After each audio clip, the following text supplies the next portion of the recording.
Alrighty. Good morning, Mr. Joe Rojas. Buenos dias, Senor Lair. Always with the Spanish. I had a thought the other day.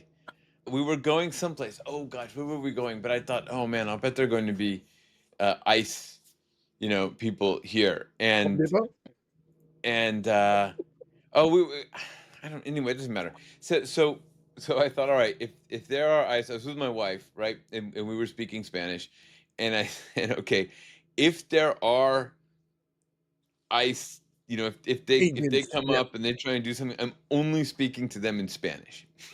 I decided I was only going to speak to them in Spanish, and if they don't understand me, it's their own damn problem. I was just because I just figure, this whole idea of judging people for language and the racism that's come into this is just freaking insane. Did you see the story about the guy in LA? No, which guy in LA? There's There's a a lot guy of in stories LA. about a lot of guys in LA, but Well, go that's ahead. right. Wait, this is this is the one that happened now. But Okay. he's sitting there That in LA. one. ICE goes and like pulls him out of the car. I guess he looked at them funny or something, and they pull him out of the car and they arrest him and they drive him away. His toddler is in the back seat of the car, so they take the toddler with them, right? And by the way, this guy's an American citizen. Nobody ever bothered to check. Not that you should ever treat anybody like that, right? But I mean, they didn't even bother to check, right? They just, oh, you whatever, for whatever reason, they just pull him out of the car. There was another one in Chicago where they actually went and and they were driving along. They did a U-turn, crashed into this woman's car. Four or five of the agents went and they pulled her out. She's on the ground. They're wrestling her down, and they put her in the van and they drive off. Again, another American citizen. Right? I mean, they're not even They pretending to in go after the Chicago, worst of the worst they anymore. in Chicago, they were using all these like tear gas and stuff against the people that were protesting, and they kept throwing this woman down. Then everybody's like, they're just like flat out. It's straight Gestapo style tactics now. It's not even they're not even pretending that Yeah, it's they're not them even anymore. pretending that it has anything to do with immigrants or that it has anything to do with Now, with the quote unquote bad people, whoever those terrible, the terrible people are, the right? guy It's that threw all the sandwich at the guy, the fact that that guy lost his job, to me, that was ridiculous. I didn't even get the sandwich incident. So That's that just was in dumb. DC. That was early on. There was all these protests going on, and they were in DC. And there was this guy who had just come out of Subway, and they were there, and they were harassing people, and he started arguing with them, and he threw a sandwich at the guy. And then the guy's like, I'm gonna, and then he ran off, and they tackled him to the ground, arrested him, and it turns out that he worked for the DOJ. The guy, he was a lawyer to Yeah. DOJ. The DOJ fired him and disbarred him. Well, I don't think the DOJ can disbar him. Well, they fired They might him have and fired filed him. they filed a complaint, whatever, with the bar Okay, they can file association. it, Yeah, but they don't have the. I don't think they have that power yet. I I mean, hope who not. knows?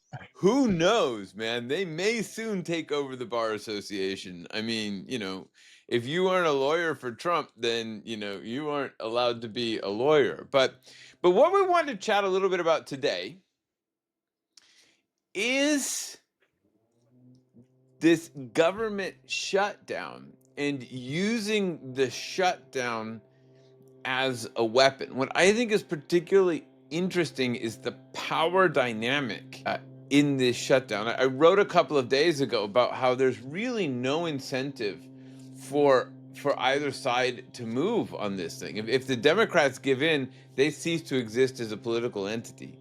The Republicans are just happy to just let the world burn, right? That they don't apparently care about anything or anybody. And so and they did a Well, really interesting thing because they actually told the Democrats that they were going to renege on whatever deal they made. So they could have come to a deal and then reneged on the deal because I mean, why not? They're reneging on everything else, right? And then everybody could have pretended, "Oh my gosh, we're so surprised," and everything would have sort of gone on normally. But now that the Republicans publicly said, "Oh, we're not going to live by any deals that we come to," so now the Democrats, why are they ever going to come to a deal? The only play that they have is the Democrats is to stick to it, and what the Republicans are counting on is the Democrats' sense of community and fairness and all that stuff, and that they're going to be like, we can't let these people go on not getting paid. We can't let these people go on. Right, So they don't care if all the airports get shut down, if everything gets shut down, if it all right. comes. When the pain is high enough, they figure that the Democrats will cave. And the Democrats feel the pain. The Republicans apparently don't feel the pain. The They funny thing is Mike Johnson going out and saying, "Hey, if you're losing your health care, you have a place in the Republican Party." So wait a minute. The party that's taking away your health care is welcoming you into the party? But okay, well, I guess. Okay.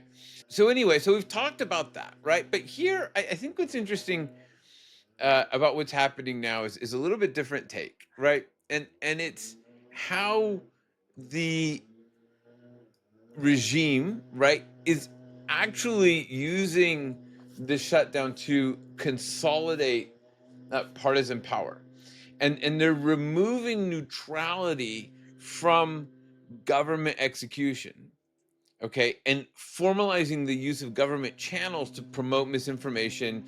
And absolutely. so today, what we're going to talk about is using the shutdown to consolidate partisan power.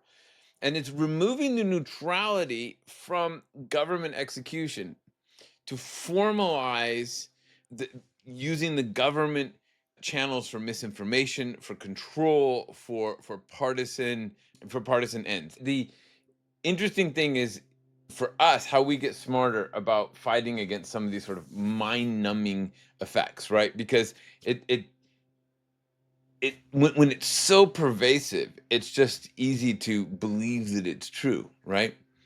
I read today Hegseth is dismissing all of these people from the military for no particular reason. And I mean the military, I think, and the military has always been like The politically military, neutral. not only What have does they it been politically mean? not only have they been politically neutral, they were the first to desegregate. They were the first to adapt all these DI principles, because you have to have a cohesive fighting force, and to have a cohesive fighting force, you have to be able to accept everybody as they are. Now, are there elements inside of the military that are a little funky and people there's pushback and all that stuff? Yes, but overall, as an organization, the Sure. United States Armed Forces is one of the most inclusive places And that I've ever experienced.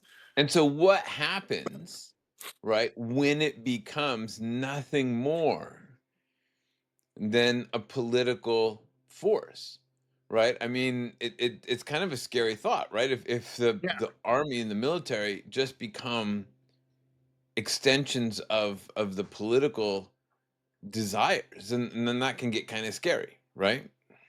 it can get very scary. There's a you just kicked off like 5 different scenarios in my head. I'm not going to talk about them, but you did kick off a bunch of scenarios in my head. Well, so I think what's interesting though is well, let me put it this way. I recently posted a comment on Facebook, right? So, it's a channel that we were using to promote this podcast. I don't really go on Facebook very often, but I thought I'd go check and see, how we were doing. And the original post had something to do with cars and taxes. I'm not exactly sure. Um, but I posted something like, well, if there weren't taxes, we wouldn't have roads, right? If there weren't taxes, we wouldn't have roads. And of course, the inevitable happened, right? Everybody pounced on me and wanted to show me how unbelievably ignorant I am for three reasons. One, clearly there were roads before taxes. So how did we have the roads then? Two, roads are funded by money paid when we buy gas. And three, roads aren't funded by taxes. So like the first two are funny, right? Because just to be clear, right? Taxes have existed since the beginning of time, right? Taxes have always existed. It used to be sort of a combination of taxes and slavery, or like the king's man would come and pound on your door and take all of your stuff and call it taxes, right? Now we have a fairer system, but taxes have always been there, guys, right? There's never been a time in the history of humans when there weren't taxes. So let's be clear about that. And secondly, roads are funded by money paid when we buy gas. That is a tax. It's called a tax. It's an excise. It's a tax. So what do you mean it's not taxes? But the best part, right, is roads aren't funded by taxes. So tell me, Joe, where do people think roads come from? I don't know.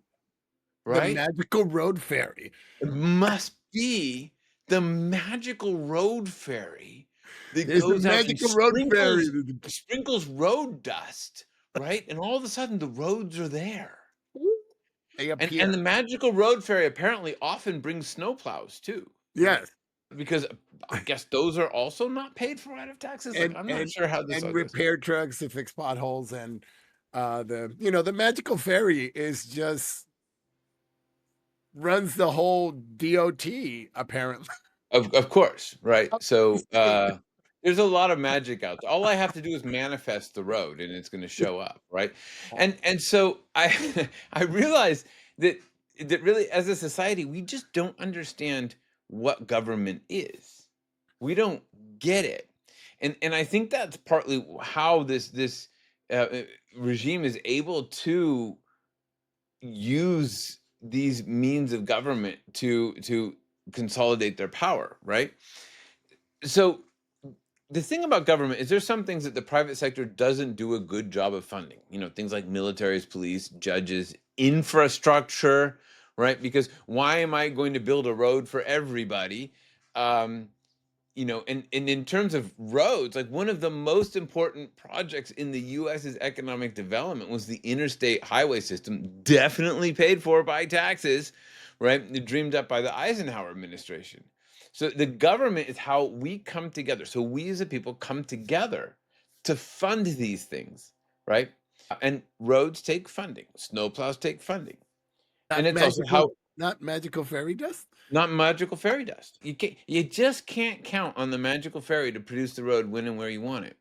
It's also how we enforce the rules, right? Like how do you know that you don't get to drive on the left side of the road, right? So you get a ticket. That's government. And the benefit of our type of government, one of the interesting things about our type of government is something akin to a democracy. We can argue about the true democratic nature of it, is that we all get a say in what rules, we all get a say in what gets funded. And yes, it's a simplification. Some people have more say than others. Some things aren't fair. What we have can be improved. Look, but it's a lot better than a king coming and saying, "We're going to put a road there, and I'm going to take all of your money to build that road." It's like it's a And I'm better gonna knock down system, your house and do whatever the hell I want, and it's all like and it's all you you're have just no going to pay say. for it, right? Yeah.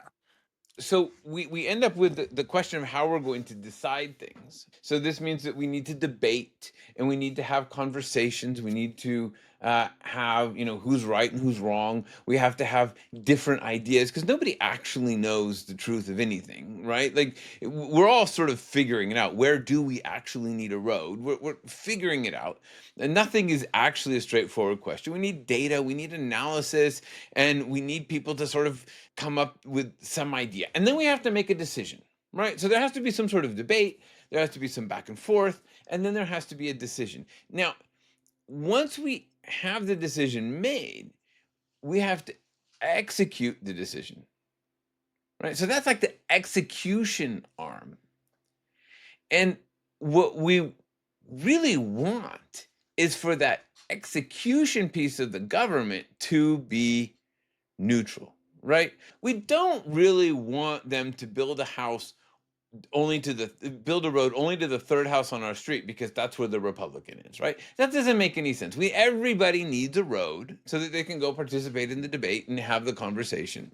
And so what we've what we've striven for in the US, striven, I think that's a word, striven for in the US is to keep the execution of the government fair and nonpartisan, even while the discussion about what to do is inherently partisan.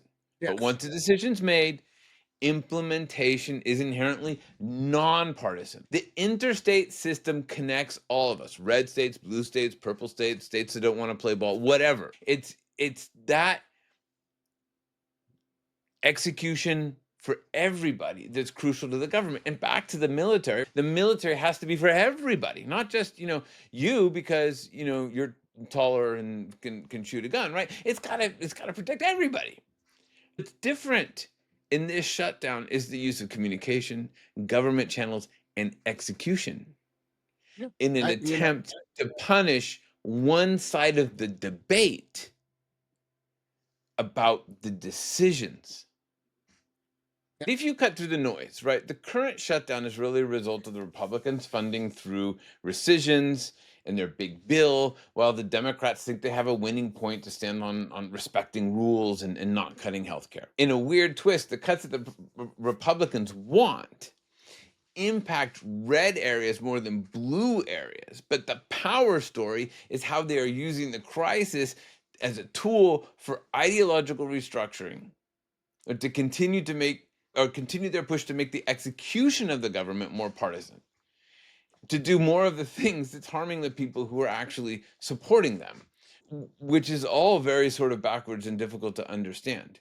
And so we get into how we see this execution. So how are they doing it? How are they actually creating this situation where they're creating a partisan government? Before the shutdown, we saw this in the FBI. We had FBI loyalty requirements with the regime trying to root out dissenters. And then we have the government publicly firing the head of the Bureau of Labor Statistics. Why? Because the regime didn't like the data that she produced, not because she made a mistake. She didn't like the results, right? But now with the shutdown, they keep pushing that even further. So they're using the shutdown to instigate mass firings. They're telling furloughed employees that they may not get their back pay. They're using strategic targeting of blue states for funding cuts, right? So we cut 18 billion out of New York State infrastructure. And all of these are sort of those partisan power plays. But much worse from a power perspective, even really worse than some of these big ticket items, is using the channels that are supposed to be nonpartisan, that are about execution and supporting everybody despite their beliefs, using those channels to blame anybody who's not MAGA, right? And call anybody disagreeing with the administration radical, adjusting out of office emails to blame Democrats, and your experience in the airport, right? What you saw Kristi Noem. I saw Kristi Noem saying that, I'm sorry for the delays that you're experiencing, but due to the Democrats, like it was like that this is why you're experiencing this. The Democrats are the ones that are causing this for you. Yeah, so the Democratic slowdown, right? The Democratic shutdown. Yeah. And this is a video that they wanted to play, or they actually are playing in some airports. Some airports refuse Refuse to to play the play. video, right? But they're putting it in the TSA line, to blame the Democrats. And this is absurd. Hi, I'm Kristi Noem, the United States Secretary of Homeland Security. It is TSA's top priority to make sure that you have the most pleasant and efficient airport experience as possible while we keep you safe. However, Democrats in Congress refuse to fund the federal government, and because of this, many of our operations are impacted, and most of our TSA employees are working without pay. We will continue to do all that we can to avoid delays that will impact your travel. And our hope is that Democrats will soon recognize the importance of opening the government. This is using the TSA, which is supposed to be representing everybody, right? Like the TSA is supposed to protect all of us, not just the Republicans. The airports are supposed to be for everybody, not just the Democrats. And so this idea that we're going to use these channels and we're going to take the execution of things and put them in a partisan way Yeah. is I think very damaging to how Almost we were. every .gov website that you go to now has some messaging around what the Democrats are doing to us. Right. Well, we And have like how they are radical terrorists yeah. harboring the We have this example from the USDA, right, where they're blaming the Democrats. And what's even interesting about this is they're this is actually even related to this to the food assistance payments, the SNAP payments, where there's actually money. There is a contingency for when the government shuts down to make sure that these payments are made. It's written into the law. But the administration just removed this from the website because apparently that's where laws are written and adjusted now, right? And is refusing to comply with the law to pay the money to people who need this in order to buy food, in order to pressure the Democrats, yeah. right? So we're using the government and the execution of the government to tell people that they have to be one way or the other, Yes. which is just a huge break from where we were in the past, right? And right now, the Democrats are standing firm, right? They could agree to all the Republican demands, but the Republicans are so uninterested in negotiating that the Speaker of the House declared a recess and sent everyone home. So they purposely want these things to go on. They purposely want to use the government to create suffering in order to drive blame one way or the other. And then Uh, if you watch state media, see that it's this whole we mean thing, like Fox News. Fox News, OAN, all that, like the whole state media apparatus, right? Because they have pretty much removed the AP and the press corps from the White House. Well, sure. Well, and they They took them filter, out of they even the filter ones who are now information. in the Pentagon. They said they're not allowed to ask questions. Nope. The ones that are allowed to ask questions are state media, but they can't publish anything that is not approved by the Not Pentagon. approved. The deal now is, and I really mean state media, because mostly what they have is podcasters now that are sitting in the press Right. room, that Right. are these, like, they will say anything that the state wants them to say. Absolutely. So it's complete. Because it goes back to because their incentive is just to get followers, to get likes, to stir that outrage, right? So that they have a bigger platform, so that they make more money. They don't actually care about what's real or what's not real. No, So if no. they get to be in the Pentagon and they can say, "Well, I'm one of the 5 people who actually gets to report from the Pentagon," that's great for them, And right? But so, for the rest of yeah, us, we don't get information that we need to understand what's going on. the problem is that the majority of the, call it, MAGA nation, only gets their news from state media. Sure. So they live in a completely different world than the world that everybody else lives in, where all the things are happening. In the world that Well, they, state media and social media, right? yeah, Like this constant bombardment of social media. So we're gonna have to talk a little bit about how all of that works, but because that is a powerful, powerful force at the moment, And you're right, because it creates these bubbles, and people just live in those bubbles. I know. I, against my better judgment, sometimes go down the state media hole and, like, listen to all the stuff. And and I try to put myself in the mindset of, if this is all I was listening to, what would I think? Yeah. And when I listen to it, I'm like, oh yeah, I would think, like, this is, like, caused by this group of people, and they're doing it to Sure. me. Yeah. And the other problem is that repetition creates reality. So even if you don't believe it today, even it's funny how some of these stories have become fact, even in non-MAGA environments, because they've been repeated a number of times, and that's just Trump ended 8 wars. yeah, exactly.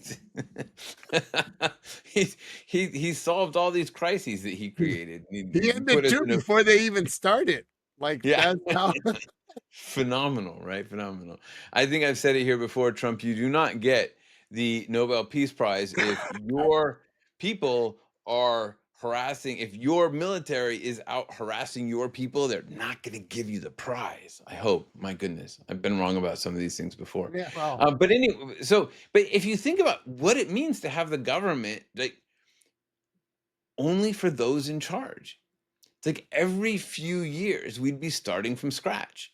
And this is what you see in third world governments, where you just completely change the government. So no long-term investment, no long-term consistency. Everything is based on who's in power now. And you have to do things fast, and it drives corruption and it drives stupidity. Like, there's certain things that we know, right? We know that acetaminophen is safe. How do we know it? We've been using it for decades. We have billions of doses, trillions of doses. We know this stuff is safe. And yet, somebody goes on TV and says it's not safe, creates a whole kerfuffle, and we have to start all the way from the beginning to figure out what's safe again, right? Or if you want to fight a war, how do you fight a war if you got rid of all of the people who actually know how to fight a war? And what does that mean when you consider the nuclear weapons that these people have at their disposal? Like, if you watch that movie, House of Dynamite, which is pretty yeah, good, I did. right? And you think about, well, what if none of these people knew what they were talking about? They just started their jobs a week before. They all came from Fox News. from Fox News, right? How could any of them make a rational decision? Like, I couldn't do it, right? Like, I don't I have the couldn't do experience it, to and I run a spent war. 9 years in the Army. I couldn't do it because you have to understand geopolitics. You have to be steeped in what's happening. I listen to a couple of people that really understand geopolitics, and when you like, you'll listen to a little talk, and it just blows your mind because it's in 1947, and then in 1963, and then in 1972, and if you don't understand all this whole geopolitical, the history behind the history of the thing, how can you Yeah. make a decision that's going to kill millions and millions and millions and millions of people without really understanding what the geopolitical theater is and how it operates and what's trying to happen? Well, and that it's bigger than us. There's this beautiful story of Ethiopia in the throes of famine with no money, Oh, I know this. right? Yeah. And there's this big earthquake in Mexico, and the Ethiopians send the Mexicans money. The Ethiopians don't have two pennies to rub together. Like, they're in dire straits, yet they send the Mexicans money. Why do they send the Mexicans money? Because decades earlier, the Mexicans went to Ethiopia to help the Ethiopians defend against the Italians. And so the Ethiopians feel a kinship to Mexico, they feel a debt to Mexico. And this is the type of thing, these are the dynamics that are out there that are built over decades. You can destroy them quickly, but they're very difficult to Yeah. rebuild. Yeah. And yeah, and we've been spent 80 years building soft power, and in the last 4 years, it's, you know, Well, I wouldn't say in the last 4 years. I'd say in the yeah, last 9 months. in the last 9 since January. Since January, not 4 years. I know it feels like Yeah. 4 years, but Yeah. but it's only been 10 months. But we've done a lot to dismantle that in 10 months, Yeah. right? So anyway, I like to look at these things, or we like to look at these things from the angle of power. And so, looking at this from sort of the framework of Robert Greene's 48 Laws of Power, I think this is a good example of how to crush your enemy totally, right? Like, it's making sure that the enemy has no recourse. It's like Cortez went to Mexico, destroyed Aztec leadership, destroyed society. They even took the stones from their pyramids, removed them, and built, haciendas and castles for Cortez. And I know this because my wife and I were going to get married in one of them. It's really pretty. It's really nice. But anyway, they destroyed the Aztec culture completely, and that's how they dominated, right?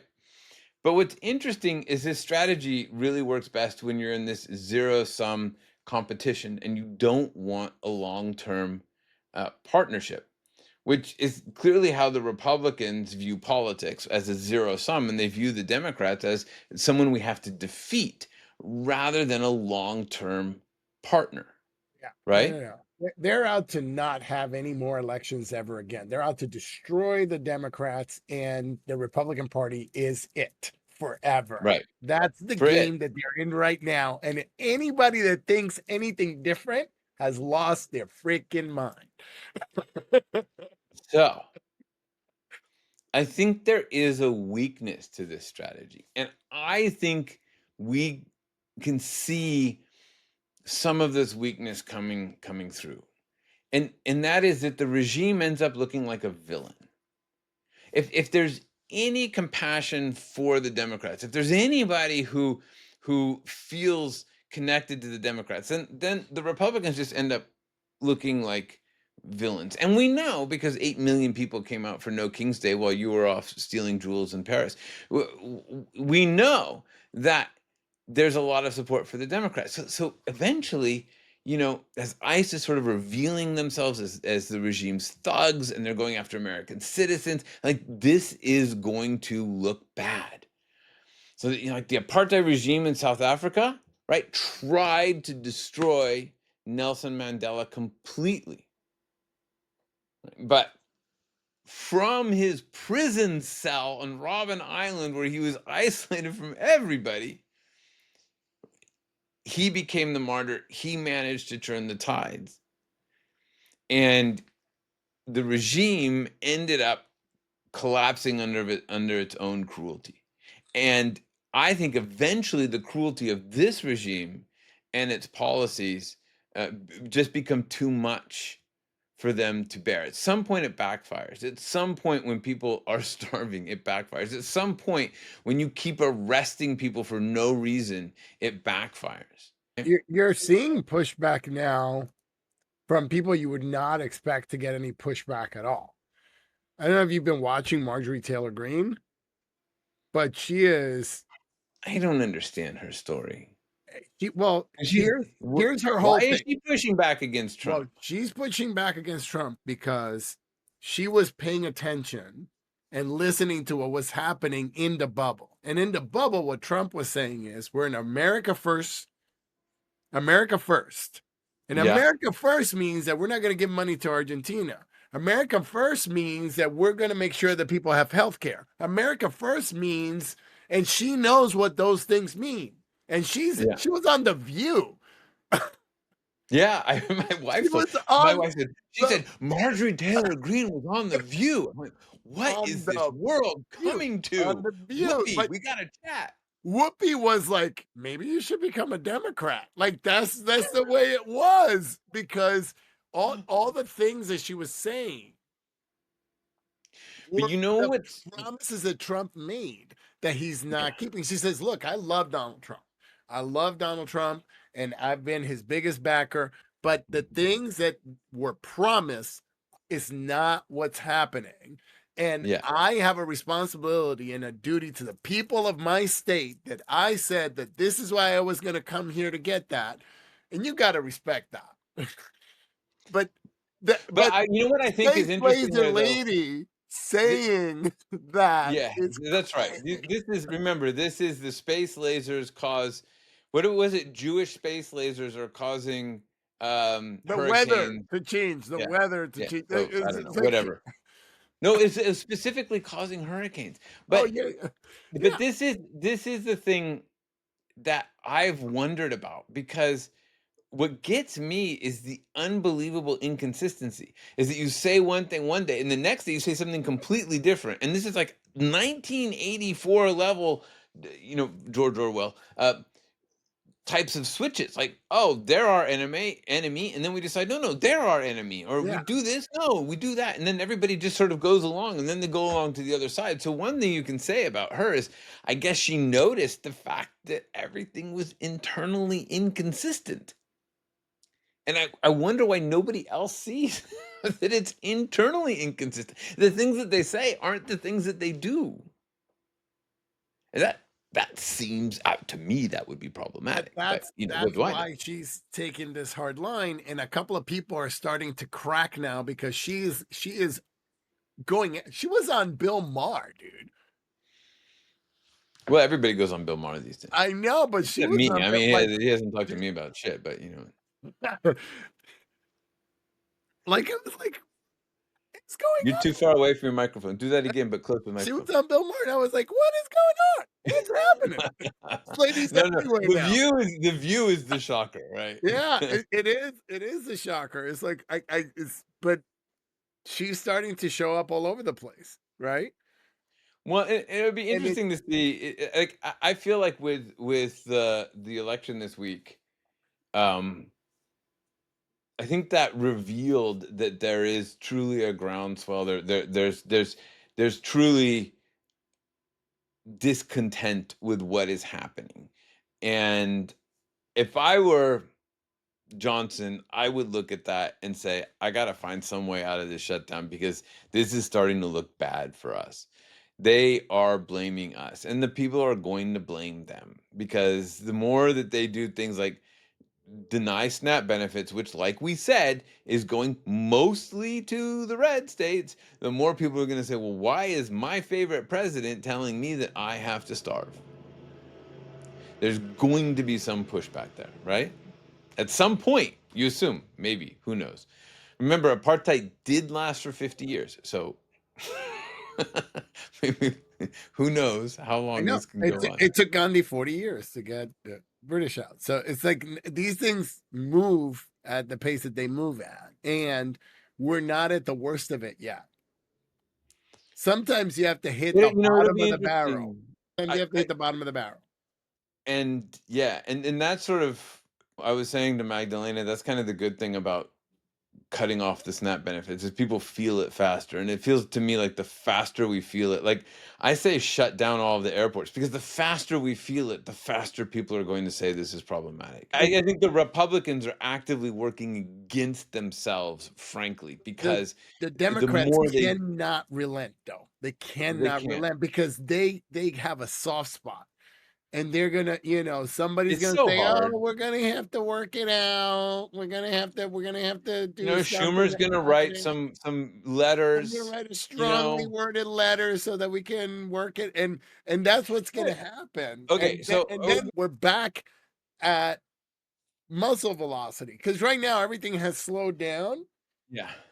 Right, the muzzle velocity has slowed down because you can't do much while you're combating this because all you're doing is like all your attention has to go toward trying to destroy the enemy right now with this one tool, but Yeah. all the other stuff has slowed down because the government shut down, so you can't do all the things that All you the were stuff that doing, you were gonna do. Yeah. all the nasty stuff that you were doing. So, but I agree. I think I don't they see a can reason relent. to. The only reason I want to open the government is because I kind of like to go to California and I'd like my parents to come for Thanksgiving. But you know what? We're gonna drive there in January anyway, so Road what the trip. hell? Yeah, exactly. I think we're going to see things start to come off the rails. But you gotta say, you know, the Democrats. It was very concerning to me to see what happened in New York with Schumer and our two senators accusing Mamdani of racism and that he's this terrible Muslim, and Schumer couldn't even take enough of a stand to endorse the Democratic candidate for mayor. He couldn't even say, I support the Democratic candidate for mayor. And all this stuff about him being a socialist is complete BS, by the way. And who really Who cares cares? about him being a Who cares if Muslim? he's a socialist? Wait, well, okay, even that. Who cares that he's a socialist? Because at the end of the day, he can't just go do whatever he wants. There's a whole process, right? So, well, there's supposed to be a process for Trump too, but I don't think Mamdani has nearly the power over New York City that Trump has over the country. So he's a voice. He's a voice in a political system. He's not a dictator over New York. He's a voice. And for a Democratic leader to not understand the changing tides and not be able to take a stand, that to me makes me wonder where the hell they're going. Well, the whole thing is that there's so much infighting within the party that if the one thing you can say, Marjorie Taylor Greene has gone to all these shows, and every time they say, well, what do you think about Trump? She's like, I love Trump. Yeah. Right? Well, she does know how to play the game, right? Because if you say I don't like Trump, well, then you get ostracized. Trump. But if you go on and say the Republican Party, they don't care if you're in jail for child molesting and you're running for mayor, and there's a Democrat, and they will vote for the child molester in jail, because that's what happened a couple of years ago. That guy was like, he underage girls. well, I mean, apparently they're going to vote for people who have 34 felonies and 2 rape cases against them as well. So, So they stand by the party. And when you listen to the Speaker of the House speak, you can see how far up, like, his shoelaces are sticking out of Trump's nose. The only thing I can say, to be fair, right, is there's no other way for him to be. Like, the power of Trump, the cult of Trump is so strong that he's never going to get anything done if he publicly stands up against Trump. Not that I have any time for Johnson. Like, I think he's a tool, no mistake. But I do understand that you're not going to make any inroads if you say anything against the Fuhrer, because it just doesn't work that way. So anyway, I thought we'd end, Joe, if you don't mind, with just thinking about how you sort of spot a manufactured crisis versus a genuine crisis, because I see this shutdown as a manufactured crisis, right? Absolutely. They've created this crisis. So how do you know that it's manufactured? Because I think we all need to think more about how we look at things critically, how we understand what's going on. And I've come up with a couple of things to sort of delineate manufactured from real. And I think it's in all of our interest to really look at these things. The first is really to start with the evidence.